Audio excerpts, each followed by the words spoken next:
मुरारिसुरार्चितलिङ्गं निर्मलभासितशोभितलिङ्गम् जन्मजदुःखविनाशकलिङ्गं तत्प्रणमामि सदा शिवलिङ्गम्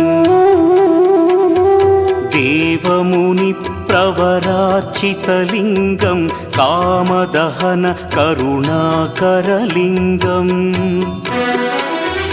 रावणदर्पविनाशकलिङ्गं तत्प्रणमामि सदा शिवलिङ्गम्